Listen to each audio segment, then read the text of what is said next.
Suppose you were enrolling at a university to study the Chinese language, and somebody takes you aside to have a private conversation about the professor in charge of the program. And they tell you he's a good man.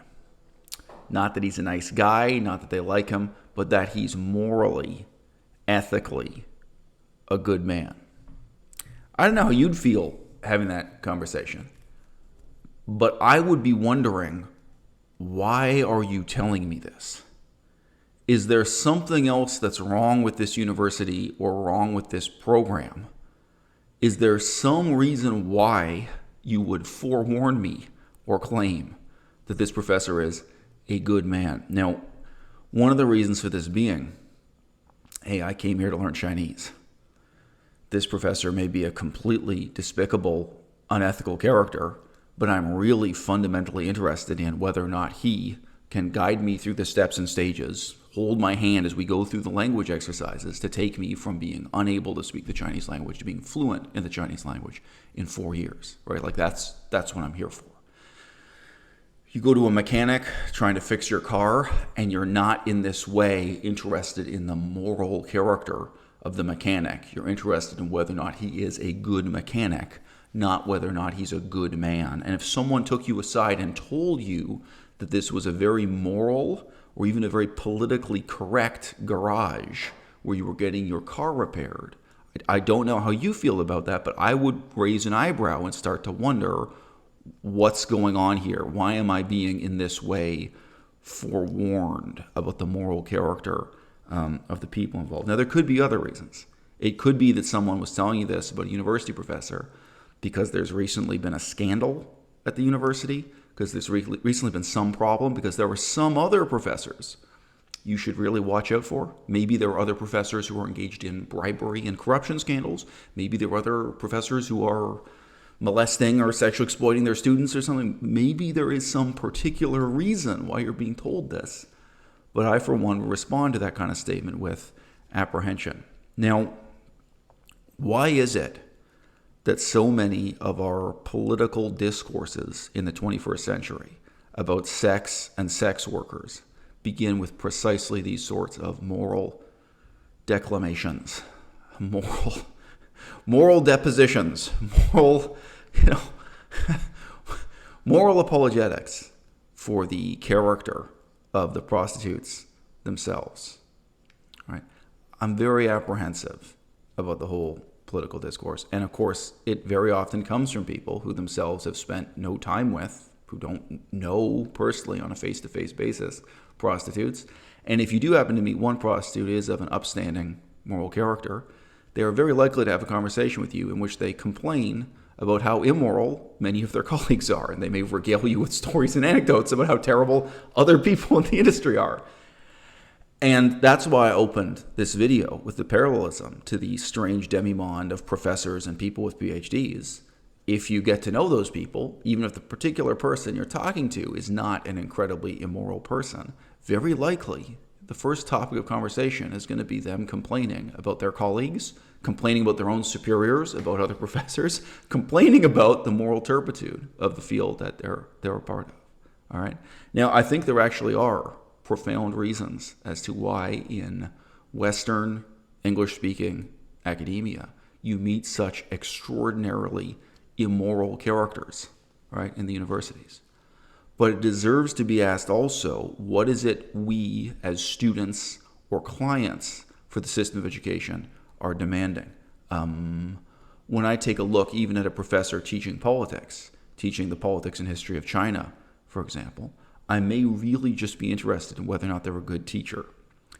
And it is not unusual to find a professor here in the West who does a good job, shall we say, of teaching the history and politics of China, while themselves personally holding a totally immoral political position, while, for example, being supporters of the Communist Party of China. Like, they take their duty to teach students about the failures of the Communist Party of China seriously, but at the same time, they're actually personally, morally committed to supporting the Communist Party. You can meet deeply morally compromised characters like that in every field of academic endeavor and research that I've ever been in contact with.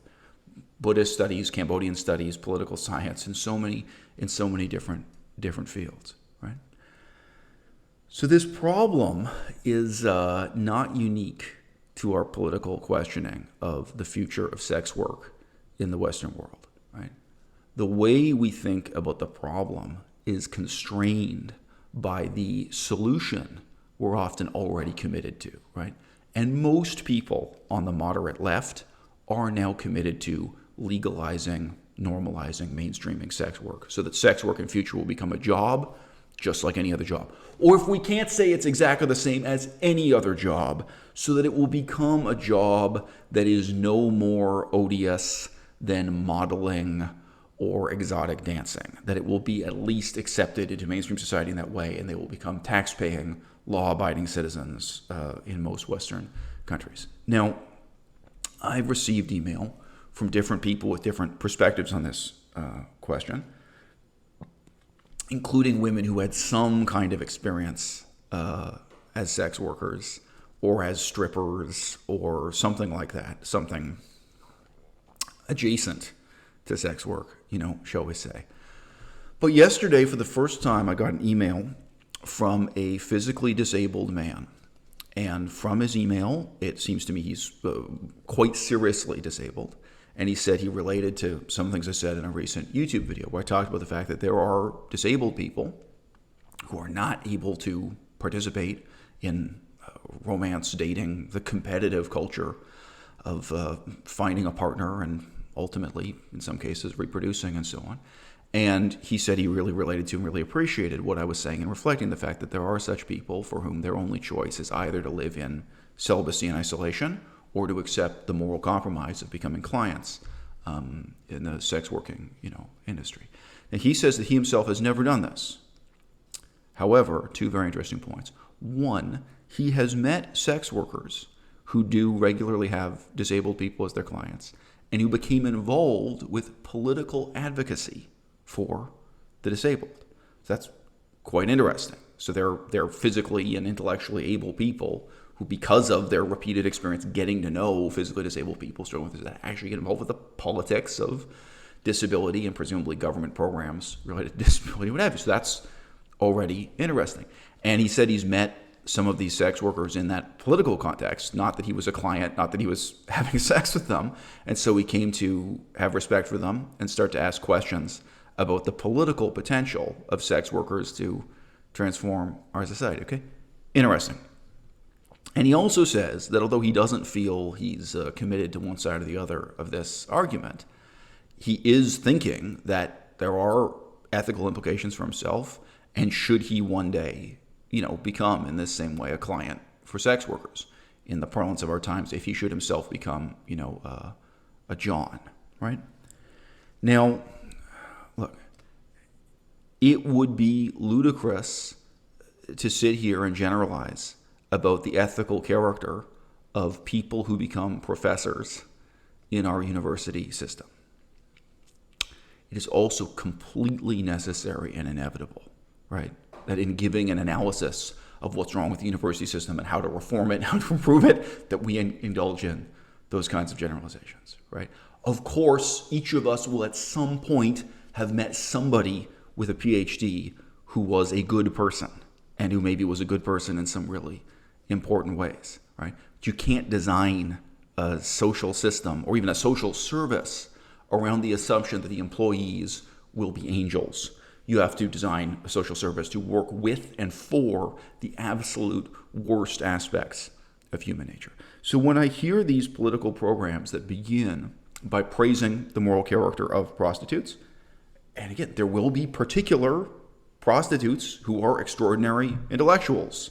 Apparently he's met some who are interested in social and political causes and who have various redeeming qualities, right? But yes, okay, are there no prostitutes at all who are drug addicts? None? Are there no prostitutes who become prostitutes because of drug addiction in order to pay for drug addiction? Are there no prostitutes at all who are vain or who are lazy, right? Again, even talking to strippers and people who do OnlyFans and webcam shows and this kind of thing. People around the edges, people who are sex workers to some extent, many of them will talk about the ego trip, how it makes them feel powerful, so on and so forth, right? And then beyond this, why are university professors evil in the particular way that they are so often? Of course, you have to look at the structure of authority in the university system, the type of power those professors feel over students, the type of powerlessness they may feel in relation to the institution as a whole, and the process and the product of the service that they're providing, right? Now, prostitutes aren't just paid to have sex. They're paid to tolerate the company of the clients who want to have sex with them, right? They're paid to be flattering.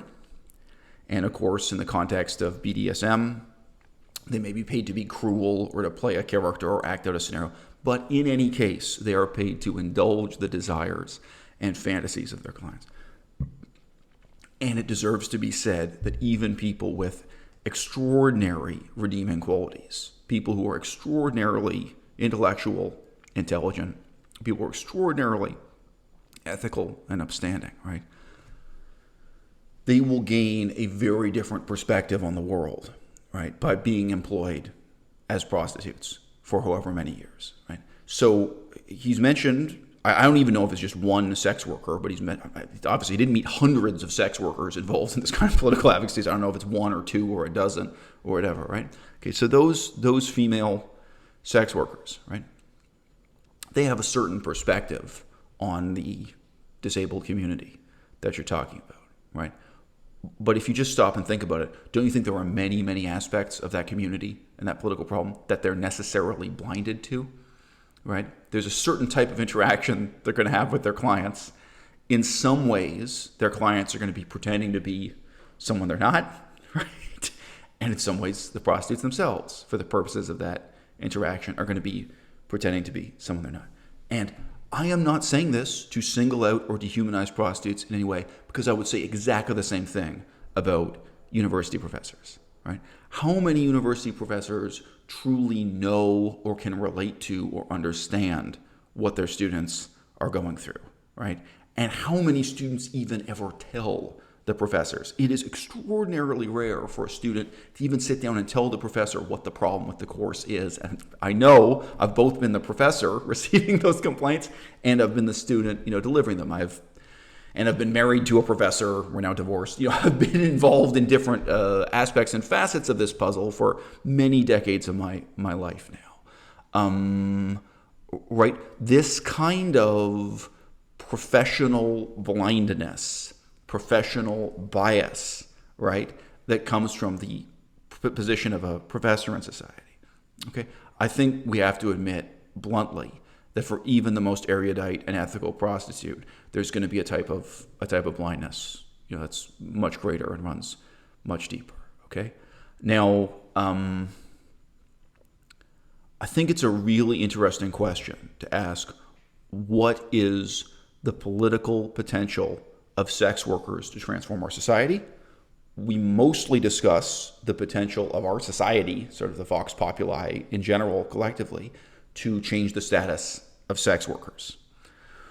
Right now, 2021, and the last few months of 2020, the sex workers of Thailand got really organized and started demanding new political rights as never before. Now, one of the reasons for that is there's a generalized revolutionary miasma in Thailand right now, and the prostitutes, I think, correctly see that there's the potential for the writing of a new constitution or amendments to their current constitution. And they are saying, look, we don't want to operate in a legal loophole anymore. We don't want to operate in a gray area. Like from the Constitution forward, like in the most basic fundamental law, we want clear black and white legal distinctions about what's legal and what isn't, and what our profession is, how it fits into Thai society. If you've never been to Thailand, let me just ask the question, is there anywhere in that country where you are not assaulted by prostitutes on a daily basis?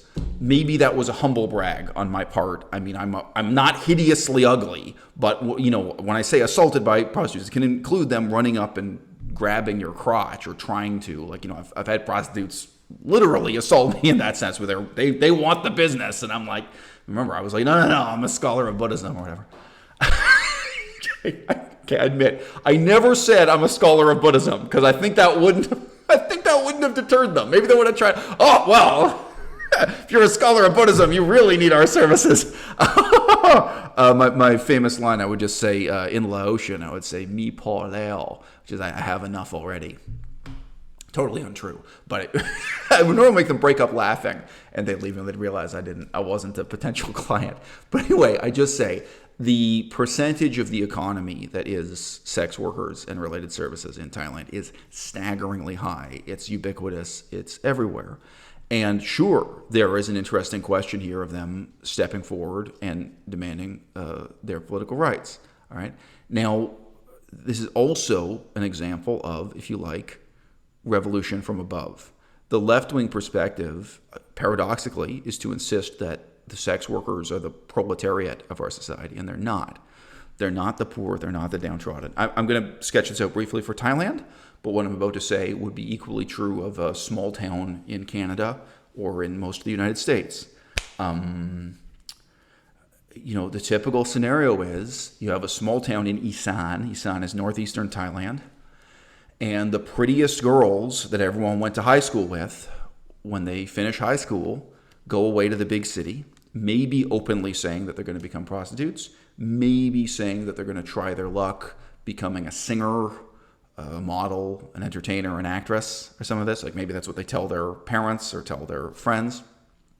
Oh, and they don't necessarily go away to Bangkok. They could go to another city like Chiang Mai. They could also go to a small holiday town on the coast where there are foreigners as tourists.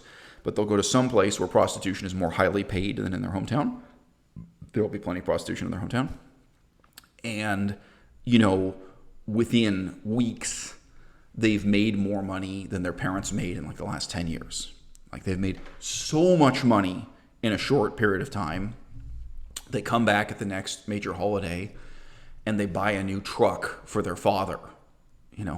This has been studied. This is not merely an anecdotal phenomenon, where the amount of money made by these young women, and there's a difference in the cost of living too. They come from a small town in Isan in the northeast, and then they're going to the big city or to a holiday resort town, and the amount of money they're making as prostitutes in a short period of time there compared to the cost of living on their parents' rice farm, right?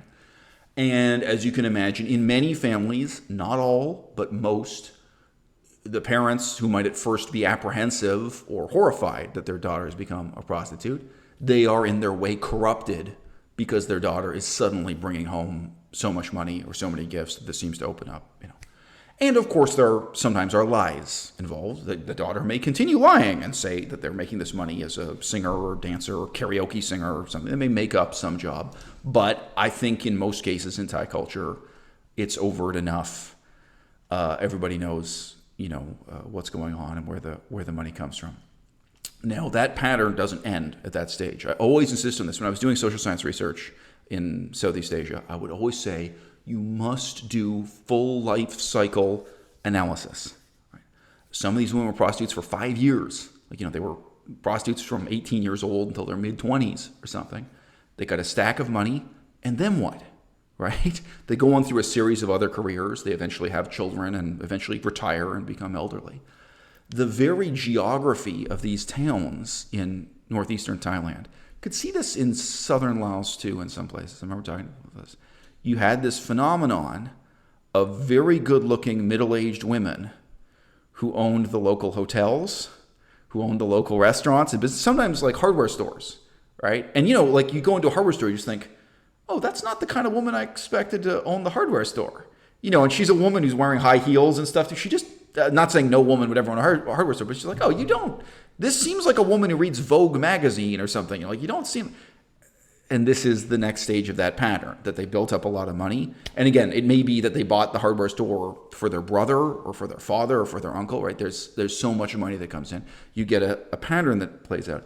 And you do get this phenomenon of prostitutes becoming almost lords of the land, throughout Thailand. So the discourse about the prostitutes being the poor and downtrodden in the earth stands in stark contrast to the young women who see this happen with a sort of talented tenth of their classmates. It's a uniquely American political expression.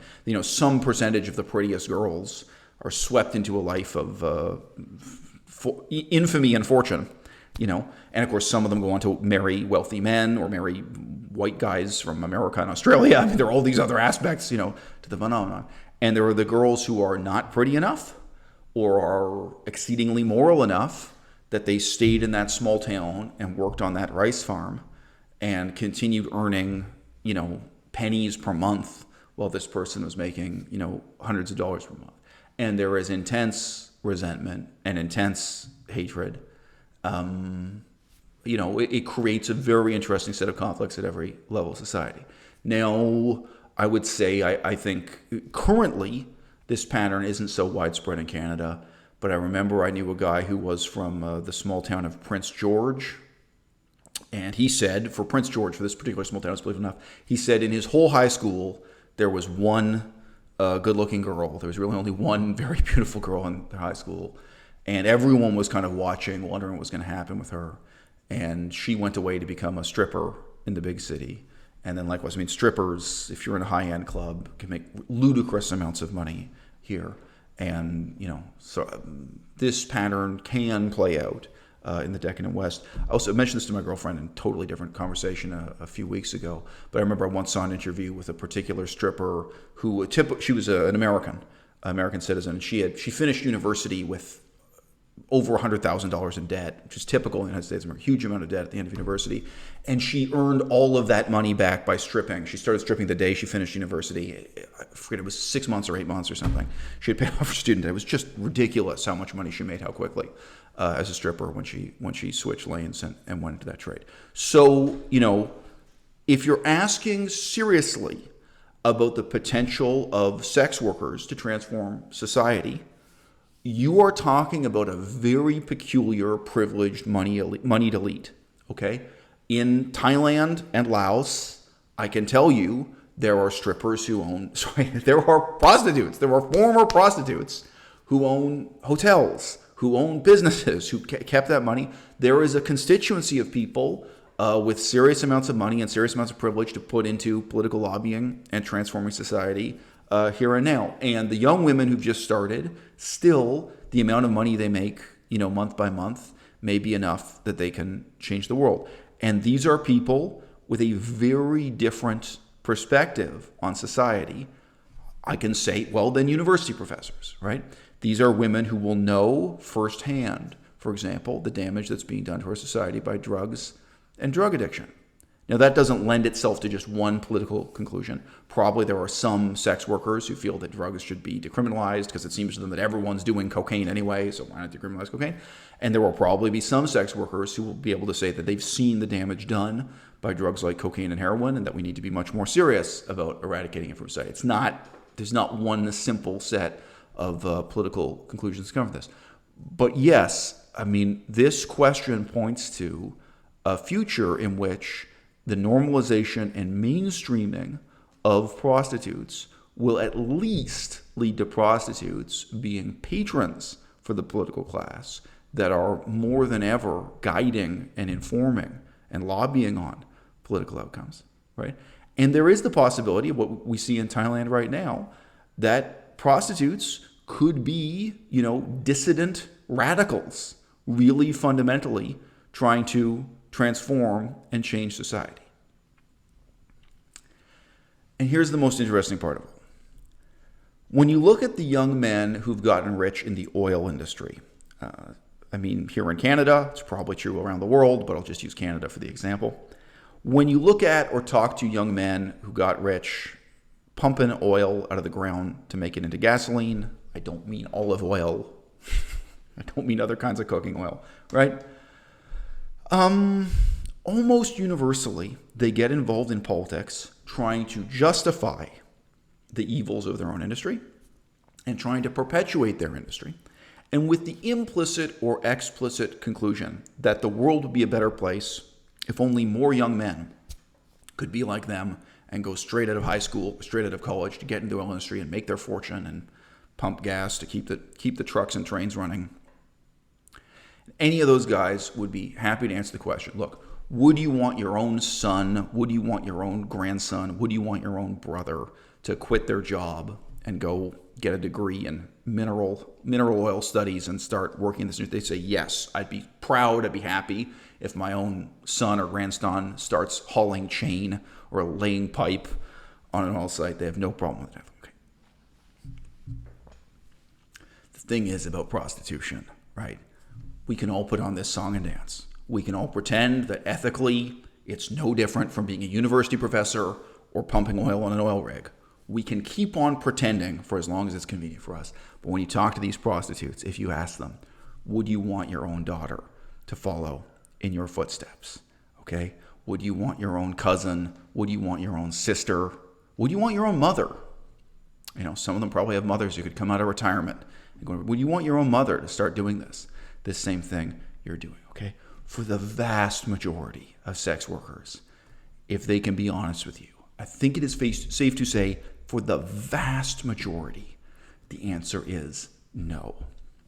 And if you look at the places in your society, whether this is Thailand or Amsterdam or Paris or Berlin, many of the places where prostitution is flourishing, legally or illegally, or you look at, Nevada, Las Vegas, Nevada, right?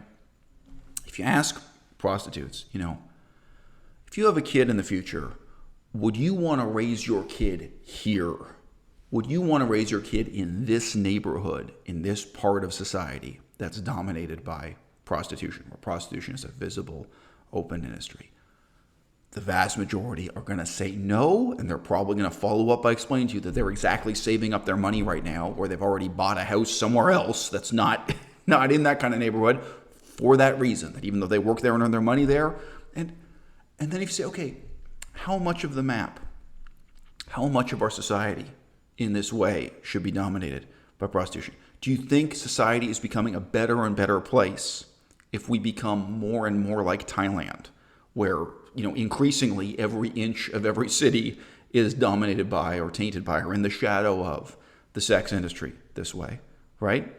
Would you want more and more of America to look like the brothels of Las Vegas? It's not a perfect image, frankly, because the way prostitution is regulated in Las Vegas is kind of another complicated story to get into. Okay. How much of our society do you want to look like the prostitution districts of Bangkok, Thailand, or for that matter, Tokyo, Japan? Where the whole neighborhood is. Is it good for our society for this to be occupying more and more of the public space, more and more of the economy, and more of the horizon of future possibilities for each and every young woman who, at the time she finishes high school, is good looking enough to make a living by doing nothing more and nothing less, than selling her ass? Different people are going to come to different conclusions about this. But it's not the case that all sex workers are going to be committed to lying on behalf of their industry in the same way that we're accustomed to seeing oil and gas workers or executives in the cigarette industry lying on behalf of that industry. The question of how really our society can progress with a balance between short-term, selfish, private, personal gain and what is in the larger scale, long-term interest of society as a whole, that's a problem that's never going to go away. All right? But I say this, whether you are this young man who is disabled and wondering whether or not he could or should make this moral compromise to start sleeping with sex workers, or whether you are a young woman who's thinking about the easy money and in some ways more exciting lifestyle of becoming a prostitute yourself, right? Step one of becoming a politically sophisticated person is to admit to yourself and really reckon with that what is in your personal self-interest, what is for your advantage, is not necessarily for the benefit of society. And that, on the contrary, most of the time, or often enough, you're going to have to recognize that what is good for you is bad for other people. That even if you personally could benefit through prostitution, either as a customer or as a purveyor, right? Whether you personally could benefit from gambling or many other things, right? Well, you have to recognize turning our whole society into a brothel, turning our whole society into a casino, okay? This would not be for the benefit of society as a whole.